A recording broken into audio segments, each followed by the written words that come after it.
हिंदू परंपरा के अंदर ये नवरात्रि जो प्रसंग हैं, ये तो देवी मां की उपासना के लिए थे। नवरात्रि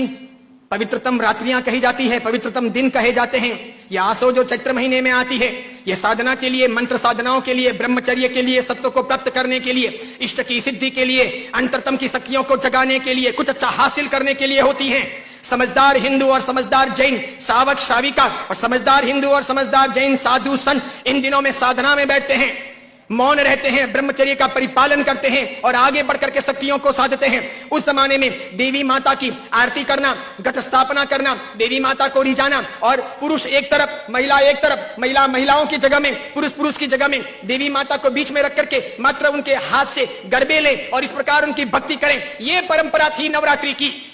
उसके बाद में मात्र गुजराती स्टाइल में डांडिया आए थे, तो बहनें बहनों में खेलती, बीच में देवी मां की स्थापना की जाती, पुरुष में खेलते और इस प्रकार नौरते रखते, नवरात्रि पालते, खान पान का ध्यान रखते। उन दिनों में कोई शराब नहीं पीता, गुटखे नहीं खाता, चाय तक नहीं पीता, व्यसन नहीं करता, अलग अलग शयन करते, पति पत्नी अलग अलग रहते, ब्रह्मचर्य की साधना करते, संपर्क नहीं करते, शुद्धता प्राप्त करते और इतने सारे भोग विलास की जिंदगी के बीच में, इतने सारे विषय वासनाओं के बीच में कोशिश करते कि कुछ दिन पवित्रता के साथ बिताएं ताकि देवी माताओं के सानिध्य प्राप्त करके हम शक्ति संपन्न बन सके, उनके आशीर्वाद अपनी जिंदगी में फल सकें।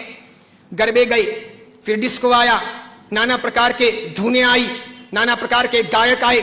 कई कंपनियां, कई संस्थाएं इसमें कूदी, कई सारे लोगों ने धन कमाना शुरू किया, छोटे बड़े ये डांडियों के अलग अलग कार्यक्रम होने लगे, सब लोग ललचाने लगे। देवी मां एक तरफ रह गई, देवी की साधना एक तरफ रह गई, नवरात्रि की पवित्रता एक तरफ रह गई, घट स्थापना एक तरफ रह गई, गरबे लेने का भाव एक तरफ रह गया, आरती और देवी मां को रिझाना, मातृ शक्तियों को प्रेरित करना, यह सब एक तरफ रह गया। आज डांडिये खेलने वालों में से किसको पता है कि साधना क्या है,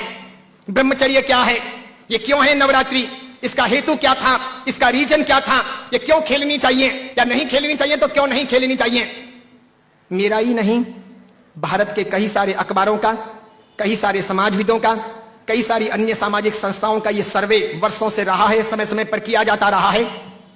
कि नवरात्रि के महीने 2 महीने के बाद में जितने गर्भपात होते हैं उतने गर्भपात बाकी के 11 महीने में नहीं होते। तो ये व्यभिचार नहीं है तो क्या है, ये दुराचार नहीं है तो क्या है, ये जीवन की भ्रष्टता नहीं है तो क्या है। इस बात पर मैं कुछ वर्षों पहले बोला था, अभी किसी ने वो वीडियो वायरल कर दिया और उस वीडियो को लेकर के अखबार ने लिखा। मैंने कहा जो सच है वो सच है कि हम अपनी साधनाओं को बचाएं, बेच ना दें। हिंदू धर्म की परंपरा हो कि जैन धर्म की परंपरा हो, कोई भी उत्सव महोत्सव हो, मैंने समय समय पर यह भी कहा था, गणपति अगर हिंदू धर्म के देवता हैं और गणपति के महोत्सव अगर मनाए जाते हैं या उनका आराधन अगर किया जाता है तो उसमें कहीं जुआ नहीं खेलना चाहिए, शराब नहीं पीनी चाहिए, गणपति के नाम पर तमाशे नहीं करने चाहिए, लड़कियों के साथ में नाच गान नहीं होने चाहिए, गणपति लड़कियों को छेड़ने के लिए महोत्सव के तौर पर नहीं आ रहे, लड़कियां अपनी जगह पर हो, पुरुष अपनी जगह पर हो, वहां शराब नहीं पी जानी चाहिए, उनके पैसों का प्रपंच नहीं होना चाहिए, गणपति को सेलेबल नहीं बनाया जाना चाहिए। हिंदू धर्म अगर इन चीजों को नहीं संभालता है तो धीरे धीरे भारतीय संस्कृति का विनाश होगा। सिखों ने अपनी धर्म परंपराओं को संभाला है, मुसलमानों ने अपनी धर्म परंपराओं को संभाला है, ईसाइयों ने अपनी धर्म परंपराओं को संभाला है। उनके जो ओकेशन होते हैं वो दूसरों को इंटरफियर करने नहीं देते, वो उसमें घालमेल नहीं करते। हिंदू और जैनों को इस बारे में सावधानी रखनी आवश्यक है। कल ऐसा ना हो जाए कि पर्युषण महापर्व के दिन आए या राखातीज का दिन आए या कार्तिक पूर्णिमा का दिन आए और कोई उसे किसी प्रतिष्ठान के नाम पर प्रोजेक्ट कर ले कि चलो अब महोत्सव को इस प्रकार मनाएंगे, उस प्रकार मनाएंगे, तो 25 साल 50 साल के बाद में ऐसा हो सकता है कि हमारी होली की आराधना या हमारे पर्युषण महापर्व की आराधना का रूप रंग बदल जाए। जैसे मैंने नहीं कहा था कि मात्र संगीतकारों को बुला करके हम 9 दिन की भक्ति रख लें, सुबह भी भक्ति, रात को भी भक्ति, ठीक है, और इस प्रकार पर्युषण आगे बढ़ जाए और अच्छी खासी संख्या के अंदर वे आधुनिक संगीतकार आधुनिक धुनों पर बहुत गाएं और नौजवान लड़के लड़कियों को मजा आ जाए, सब वहीं पर जाएं। तो 10 साल 15 साल तक अगर ऐसा चले तो आज एक ने किया, कल दूसरा करेगा, परसों तीसरा करेगा, अब चौथा करेगा, धीरे धीरे साधुओं के व्याख्यान में कोई नहीं जाएगा, पर्युषण महापर्व के प्रवचन एक तरफ रह जाएंगे, कल्पसूत्र जी हवा खाते रह जाएंगे और पर्युषण का रूप बदल जाएगा। ये नहीं हो सकता, ये नहीं किया जाना चाहिए।